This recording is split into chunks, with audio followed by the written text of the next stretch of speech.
Presiden Prabowo Subianto menuntaskan lawatan luar negerinya ke 4 negara sahabat, yakni Amerika Serikat, Jepang, Kanada, dan Belanda. Dalam kunjungan kerja selama 6 hari itu, Prabowo menghadiri sidang umum PBB, berpartisipasi dalam sejumlah pameran, serta menggelar pertemuan bilateral penting. Sekretaris Kabinet Teddy Indrawijaya menyebut kunjungan Presiden ke Jepang menghasilkan kesepakatan investasi jumbo senilai 380 triliun rupiah.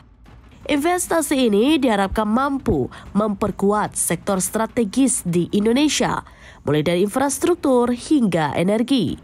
Tidak hanya itu, di Kanada, Prabowo menaikkan perjanjian Indonesia-Canada Comprehensive Economic Partnership Agreements atau CACPA. Perjanjian ini menjadi terobosan besar karena memberikan penghapusan tarif hingga 90,5% terhadap barang dan produk Indonesia yang masuk ke Kanada. Sementara itu, kunjungan ke Belanda juga menghasilkan kesepakatan bersejarah. Pemerintah Belanda bersedia mengembalikan sekitar 30.000 artefak dan benda bersejarah milik Indonesia yang selama ini tersimpan di negeri tersebut. Langkah ini dipandang sebagai simbol penting rekonsiliasi sejarah sekaligus memperkuat hubungan kedua negara. Dengan capaian tersebut, lawatan luar negeri Presiden Prabowo kali ini dinilai membawa pulang oleh-oleh diplomasi yang signifikan, baik dalam bentuk investasi, keuntungan perdagangan, maupun warisan budaya bangsa.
Download Tribun X sekarang, menghadirkan lokal menjadi Indonesia.